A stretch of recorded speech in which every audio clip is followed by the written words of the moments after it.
I'm Gus. I started publishing online in, I think, 1999, which I believe was just after blog software became available, or maybe just before. I think my first couple of posts online were actually posted in HTML just to the site I was running at college, and I think shortly thereafter I switched to Blogger. My first grown-up job was working in a nonprofit in the South Bronx. I was actually teaching in an after-school program. And at the time, I felt like most of my employers, and sort of in the jobs right before that and the right after that, I felt like most of my employers probably had no idea about what a blog was, and they had no idea that I would have a website, and they had no idea generally what it meant. And so I wrote a lot of stuff, and I was, I'd done writing in college, and so, I was really sort of, I was really sort of working on doing the best writing I could and really practicing writing. And a lot of times I was writing things that were very emotionally serious and things that later, as a graduate student in education, I would never probably have shared because it would have been like, oh, I'm going to get in trouble for one reason or another. I wrote a lot about my students, some of whom I'm still in touch with now, actually. Some of whom or all of whom are now grown up. And I was writing about the things that they said and the things that they did, which were kind of scary because a lot of them were in difficult situations, and they were remarkable just because they're remarkable in the way that anything that a kid says is sort of magical and strange. And nowadays, I just don't think I'd feel safe posting that because you'd get in trouble because somebody's parent would know. You'd have to do a lot more sort of hiding your name and hiding the kids' names and things like that. And at first, I wasn't really doing that at all. I mean, I wouldn't post the kids' last names, but I would post their first names just in the clear. And it didn't matter. You could post these things, and even though you did, it didn't matter that you'd posted them because nobody was going to find out, and nothing was going to come of it ultimately. Nobody would get in trouble. Shortly after the work I did with indie media and the stuff I was doing in the South Bronx, at some point I went to a journalism conference that was at the University of Massachusetts Amherst, and it was concerned with sort of citizen journalism, and it was concerned with blogging, and it was a sort of a bringing together of all of the editors from around the Northeast for small town newspapers who were beginning to feel the hurt. They were like, oh, well, our advertising is going to the internet, and that's kind of scary, and then everybody seems to be writing. And then there were a lot of bloggers there as well, and they were sort of talking about the work that they had done. Some of them were covering their city hall. Some of them were covering various other electoral races. And it was this really interesting dynamic because, I had just come out of a journalism course, or a bunch of journalism courses as an undergrad, where they were sort of going, oh, the traditional journalism establishment is totally corrupt in a lot of ways. Like, it doesn't hold politicians' feet to the fire enough, and it's so dependent on advertising it's likely to censor stories, and it doesn't give a citizen perspective. It only tries to, make nice to corporations of various sorts. And so here we were at this journalism conference in, what was it, maybe 2003, maybe 2005, I forget what it was. And all of the older journalism guys, all of the editors and reporters were like, oh God, the newspaper is going away. It's the end of democracy as we know it. Oh God, what are we going to do? And then and I was sort of listening to these older bloggers say that and sort of going, well, I thought we said that the whole institution was kind of corrupt. Like, why are we so worried about like starting over? Meanwhile, the bloggers there are like, I'm so important to my community. I covered this particular race. I got this kind of coverage here. I got that there. They were just patting themselves on the shoulders. And they would be talking to each other and sort of going, how long have you been blogging? Oh, I've been blogging for 2 years. I've been blogging since 2002. I'm totally doing a great job. And I was like, I've been blogging since 1999 and nobody cares. Nobody cares. And I think that's where the current title of my blog, Nobody Reads Your Blog, comes from, is this sense that you're going to write whatever you want to, but we're in a deluge of information and nobody's going to see what you've done, and it's not going to have as big of an impact as it might have in the age of mass media. I mean, the age of mass media had its problems as well. It was sort of fostering a monoculture. But the one thing that's missing now is there's no water cooler conversation about that one story that was on NBC, because NBC is one of 3 networks that everybody sees. There's so much stuff on the internet. And it may be a little bit viral, and it's still influenced by corporations, but a lot of the times, just about everything online feels like a drop in the bucket, a drop in the ocean, and it's just, it feels kind of small. And at first, I think blogging didn't feel as small. It didn't feel like as much of a drop in the bucket. But then, you started getting people like Boing Boing or, Gawker or IO9 or whatever, and they started to be part of these federated sites. And it's like, oh, we're going to monetize everything.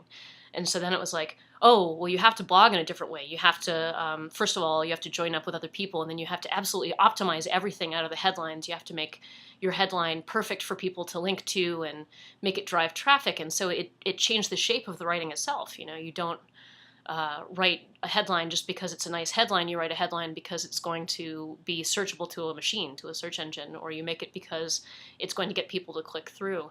And so I feel a little bit lost in this world because I started out wanting to really be a writer. And nowadays, especially, I had one of my colleagues the other day be like, that post is way too long. And I was like, but that was what I needed to say, And that's sort of changed over time. I liked the internet I liked it before everybody else got here. I liked the internet before everybody else got here, okay? Because then I didn't have to worry about, how long my headline was or how long my post was or whether it was going to drive traffic. It was just me playing around, sort of like I was playing around with writing in high school. And it was a little bit more free. And I guess nobody gave me a job as a result because I was just playing around. But, I don't know. It was easier to write then. It's more difficult to write now.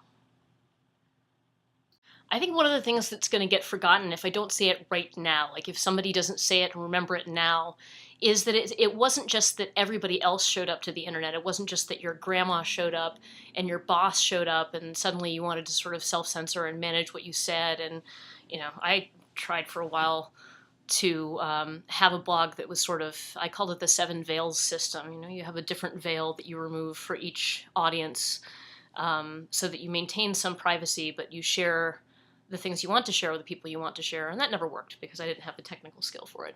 Anyway, that was a bit of a digression. I feel like the thing that's going to get forgotten if I don't say it right now, and if somebody doesn't say it right now, is that it wasn't just that strangers showed up to your blog. It wasn't just that your grandma showed up, that your boss might be looking at your blog. There was this moment where spam itself became so unmanageable, and the just hammering on my blog of a bunch of machines out there in a botnet probably was enough to just make me want to stop writing. My friend Finn Brunton, who wrote a book about spam, has talks about it as an arms race, right? Between the people who want to sell things using spam and then the people who really want the spam to go away. And so blog software like WordPress and Movable Type and Blogger was working really hard to identify, I think mostly federated ways to make spam go away. I mean, you use Bayesian filters and you'd try to look for the correct words and you'd look at the servers and you'd keep a list of the servers it was coming from.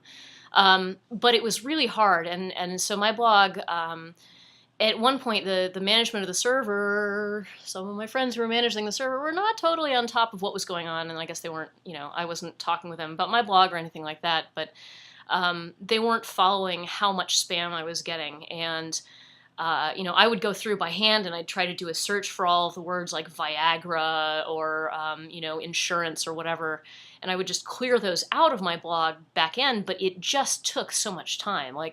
And it began to feel useless. It was like, your page would be cluttered with all this crap at the end. And a lot of it was so nasty. Like there were just these porn sites that would write to your site, and they were so unpleasant, the things that they'd say, that you're just like, oh God, I'm helping foster this awful thing. And I just wanted it to go away, but you can't as a human being keep up with the onslaught from machines like this. So, I worked a little bit with my friends who were running the server, but they didn't patch it in time. And so I ended up with so much spam on my blog that I couldn't open the back end. Like it was literally broken. I think I had something like 2 or 3 gigs of comment spam. And gigs are usually what you measure video files in. This was all text. This was a tremendous, tremendous amount of spam.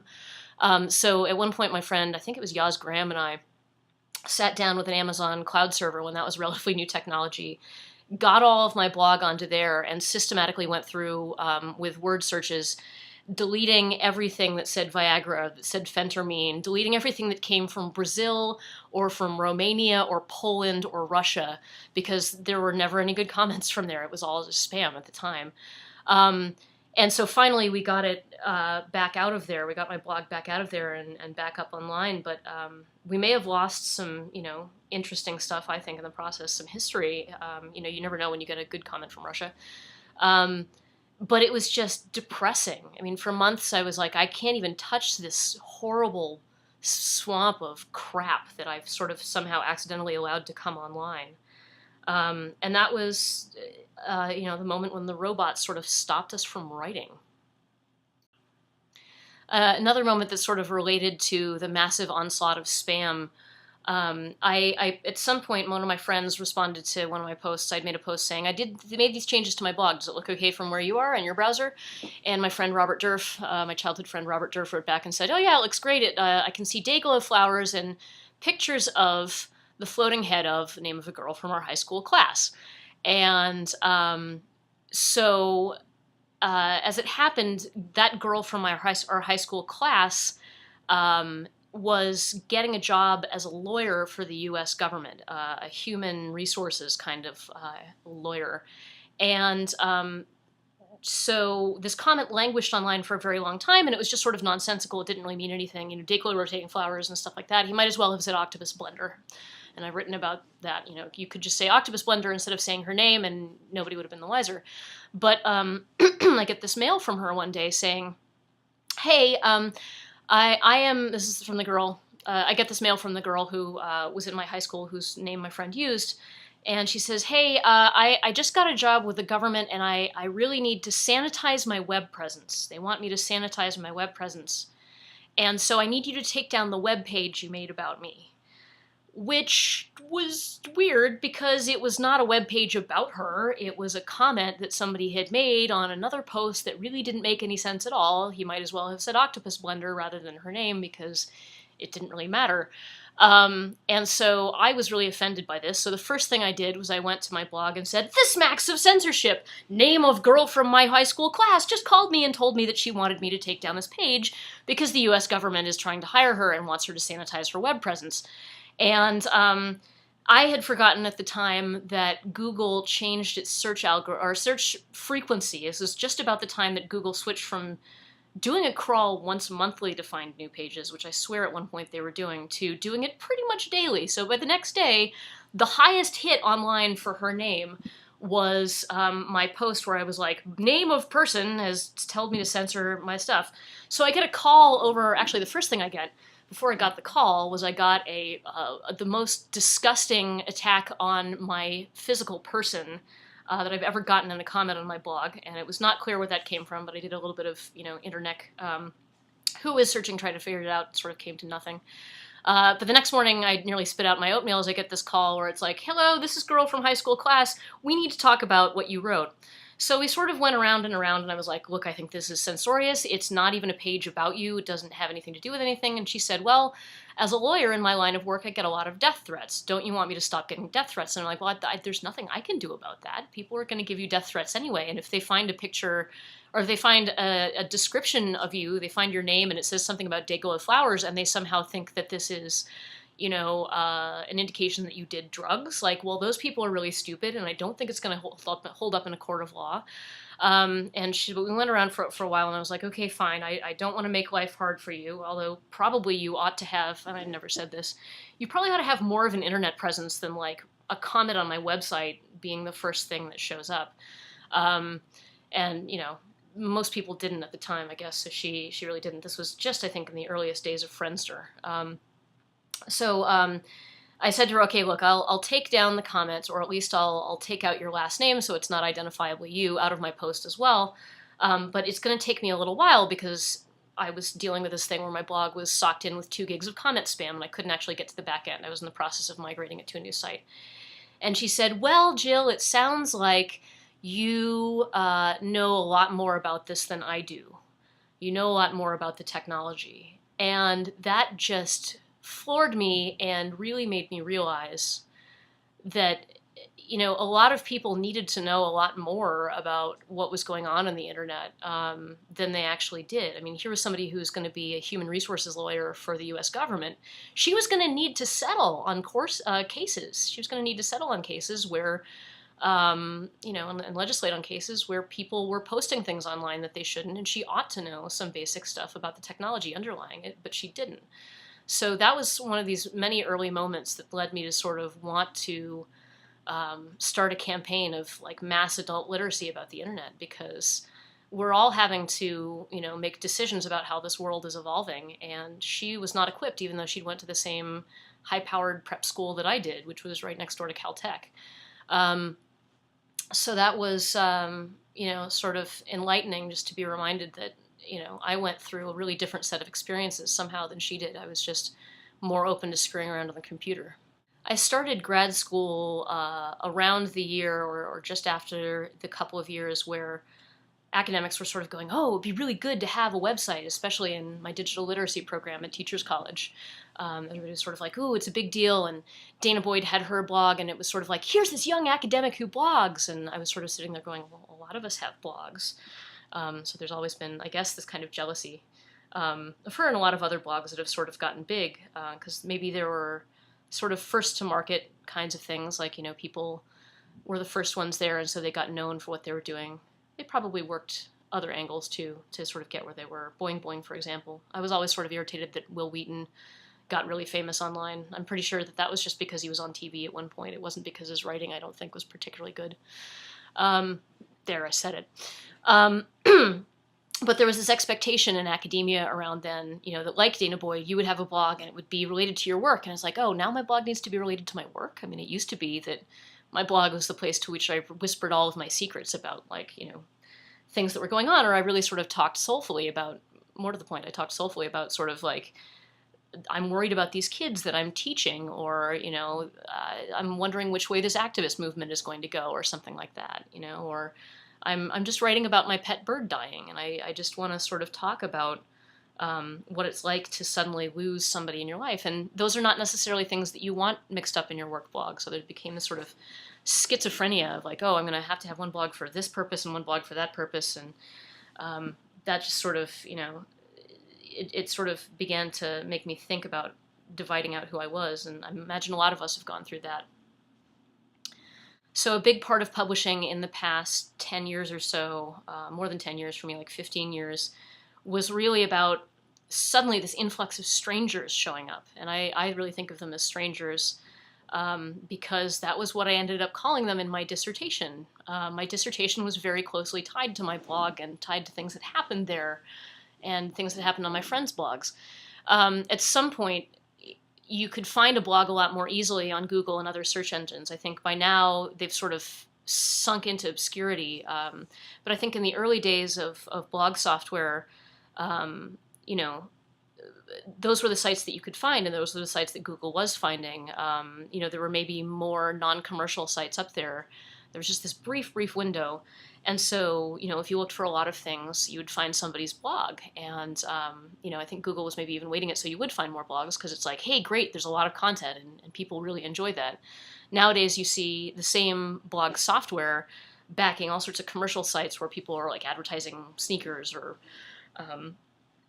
makeup lines or something like that. And so there's less of sort of, I feel like user-generated content is sort of sunk in the rankings, but at the moments where you were finding user-generated content, you get these really weird serendipitous instances of people finding each other, and that was what started my dissertation. I had written a post when I was teaching in the South Bronx about this one day where my students came into my class and they were dancing, and they're like, oh, we're doing the Crip Walk. I'm like, ooh, that sounds kind of gang-related. And so I went up on my blog, I was like, my students said they were doing the Crip Walk. Can anybody tell me anything more about the Crip Walk? What is this? And I made it very clear, I'm this white lady teacher, and I don't know what I'm doing, so, just tell me about the Crip Walk. And people started going up and going, hey, yo, teach me how to do the Crip Walk. And I'm like, I clearly said it, I don't know how to do the Crip Walk. Or they'd show up and they'd say, hey, yo, you do the Crip Walk like this, you do this over this way, and then just don't do it because the Crips will get you or the Bloods will get you. nobody knows how to do the crip walk but me. I'm like, who are you people, and how have you found my blog, and why did you show up here? But I think it was because the title of my blog included dancing, and the crip walk was, of course, the title of the post, and so, any search engine ranks those title things more highly. So I ended up with these hundreds and hundreds of comments with this long discussion about this dance that at the time I couldn't find many other hits about it. Frankly, there wasn't anybody much writing about it. In part because there were a lot of sort of inequalities at the time, I think, about who was online and who wasn't online. And I think a lot of inner city communities just weren't online and they weren't talking about these things. Nowadays, of course, you have YouTube. At the time, you didn't. But when you didn't have YouTube, there were no dance competitions on YouTube like there are now, which is great. You see a lot of kids from inner city communities just showing off what they know how to do, and it's fabulous. And you will find instances of the crip walk, but at the time, it was just me. I was a teacher, and I had the #1 site on the internet about dancing the crip walk. So my main concern with this and a couple of other things where people showed up on my blog asking if I was Ashton Kutcher and could I give them a phone call and contact them at their house, and they were 14 and thought I was sexy because I was Ashton Kutcher. He didn't have a Twitter account at the time. There was also no Twitter. And then you had instances, Metafilter had a number of sort of instances of people showing up and thinking that somebody was Oprah or thinking that somebody was Bill Gates and just writing to them. And the question we were all asking is, who are these people and why aren't they reading? Because it seemed pretty clear that if you read the text, we were talking about her, Oprah, she's over there. Like, not me, Oprah, her, Oprah. And so I brought this up in a school paper, and I was deciding on my dissertation topic, and I went to my anthropology professor and I said, I've got this. And he said, oh, this is fascinating. And thus began what was more or less a 3-year journey to try to figure out what was going on with these people who apparently were really new to the internet and appeared to not be reading. And I think one of the things I figured out is that they were reading. They were just reading really differently than those of us who had been to the internet before. They weren't using the address bar at the top of the screen to go, this is where I am online, and this doesn't actually appear to be Oprah's website. They were obviously not looking at as much of the text, but there was this one instance where there was a lady who showed up on a site where somebody had been like, I love customized things. I can get a customized bottle of ketchup. I can get customized, Post-it notes. I can get customized M&Ms. And then they posted the link to customized M&Ms, and that link expired really quickly. And then this lady went and did a search for the link for customized M&Ms and found only this website, and then an M&Ms page that had, I think, only a 1 pixel by 1 pixel blank GIF on it, which was actually an M&Ms page. So she was like, well, that's not a page. I'm going to go to this other site where it says Ketchup of the People at the top, and I'm going to say, hey, is this a scam or something? I was just in the Providence Sunday Journal and I found the link for custom M&Ms. I just wanted to get some for my aunt, but it didn't say anything about ordering ketchup first or about a blog. So she'd clearly read blog up at the top of the post, and she'd clearly read ketchup up at the top of the post. So she was doing some reading, but it was not that she had read the entire post. And like I said, this is sort of a different way of reading and navigating your way around the internet and trying to figure out who's there. At one point when I was living in San Francisco, I met a guy who worked at Blogger, and he said, people will put just anything in a text box. And that really does seem to be the case, and I haven't been able to find a better explanation than that. But people will put just anything in a text box, and then it shows up in the comment section, and other people who read the internet, in a way that we think is more sophisticated, start to freak out and go, why are you people so stupid? This ultimately has sort of shaped who I've become after grad school and my academic interests. I got a Google academic research grant to study this a little bit more, and I'm currently working on adult digital literacy issues in a lot of different ways, and really trying to emphasize to people that you need to understand the shape of the internet. You need to understand the machines working behind it. You need to understand how the systems work in order to really be an empowered citizen online. And it all started with these strangers showing up on my blog and just having the hardest time figuring out where they were.